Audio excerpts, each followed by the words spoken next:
అంటే స్టేజ్ 4 లో ఉన్న వాళ్ళు లాస్ట్ టైం మనం మీరే షూట్ చేశారు ఒక గీతా సురేష్ గారు, మీకు తెలుసు బిల్డింగ్ గా బయటకు వచ్చారు కాబట్టి ఆవిడ పేరు చెప్పారు. కరెక్ట్, ఆవిడ అందరికి నేను 10 మందికి చెప్పాలని చెప్పి ధైర్యంగా బయటకు వస్తా ఉన్నారు. ఆవిడ కూడా స్టేజ్ 4 బాగా ఫైట్ చేసి మళ్ళీ she has re-return her life, travel చేస్తున్నారు. అంటే ఆవిడ స్టోరీ అదొక అద్భుతం అండి. ఎలా సార్ ఆవిడ ఎలా వచ్చారు మీ దగ్గర? అంటే బ్లీడింగ్ తో వచ్చారు, యూటరైన్ బ్లీడింగ్ అంటే ఎక్సెసివ్ మెన్స్ట్రువల్ సైకిల్స్ తో వస్తే గైనకాలజిస్ట్ చూసి ఒక డిఎన్సి అని చేస్తారు కదా, హిస్టోస్కోపీ చేసి బయాప్సీ చేశారు, యూటరైన్ క్యాన్సర్ ఉందని చెప్పి హిస్టరెక్టమీకి ప్లాన్ చేశారు. ప్లాన్ చేసి అప్పుడు రోబోటిక్ సర్జరీ కొత్తగా వచ్చింది అప్పుడే మనకి. సో రోబోటిక్ సర్జరీలో నేను అప్పటికి ట్రైన్ అయ్యి ఉన్నాను, one of the earliest trainee in the robotic surgery కాబట్టి. సో రోబోటిక్ సర్జరీకి వెళ్తే వెరీ లార్జ్ యూట్రస్, కానీ సక్సెస్ఫుల్ గా దాన్ని తీసేసాం. తీసిన తర్వాత విత్ ఇన్ 2 months లో ఆమెకు అబ్డమెన్ అంతా కూడా డిసీజ్ రెకర్ అయిపోయింది.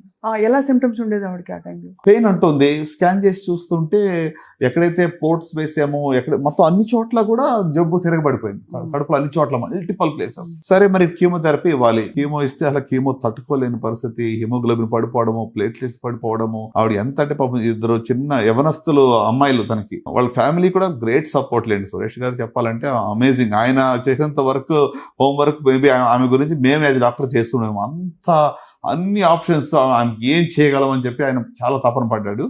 అండ్ ఫైనల్ గా she had that will power to fight also. So దానివల్ల మరి కీమో అన్ని మానేసాం చివరికి. We tried some other alternatives also, including ఏమంటారు దాన్ని అంటే ఓజోన్ థెరపీ కానివ్వండి. ఇట్లా అంటే ఓజోన్ థెరపీలు కూడా అందరికీ పనిచేయండి. బై ద వే నేను చాలా మంది స్టేజ్ 4 హోప్లెస్ కేసెస్ వాళ్ళకి కూడా ఇంకేమీ లేదన్నప్పుడు ఇవి కూడా ట్రై చేసాం, వాళ్ళు పని చేయలేదు. మనం కొన్నిసార్లు what we talk should not mislead people.